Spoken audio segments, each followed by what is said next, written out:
দেশ জুড়ে চলছে নৃশংসতা। কতজন মায়ের কোল খালি হয়েছে তার কোনো হিসাব দিতে পারছে না জাতিসংঘ।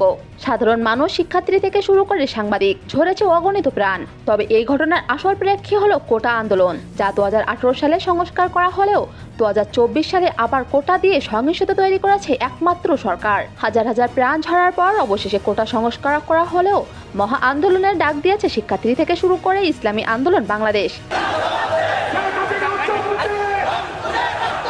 ইসলামী আন্দোলন বাংলাদেশের তরফ থেকে জানানো হয়েছে, উস্কানিমূলক বক্তব্য ও দূরদর্শী পদক্ষেপের কারণেই কোটা আন্দোলন সহিংস রূপ নিয়েছে। এছাড়া পরিকল্পিত ঘটনা দাবি করেই প্রধানমন্ত্রী শেখ হাসিনাকে 72 ঘন্টার মধ্যে পদত্যাগের দাবি জানিয়েছেন দলটি। এছাড়া তিনি হুঁশিয়ারি দিয়েছেন, পদত্যাগ না করলে বিএনপি সহ দলীয়ভাবে ঝাঁপিয়ে পড়বে।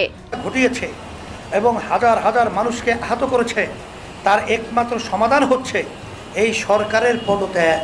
দলটির সাধারণ সম্পাদক রেজাউল করিম অভিযোগ করে বলেন, কোটা সংস্কার আন্দোলনে বিরোধী দলের নেতা কর্মীদের গ্রেপ্তার, শিক্ষার্থীদের গণগ্রেপ্তার, অমানবিক অত্যাচার, নির্যাতন ও আন্দোলনে সমন্বয়কদের গ্রেপ্তার ও জোর করে জবানবন্দি আদায় করা হয়েছে।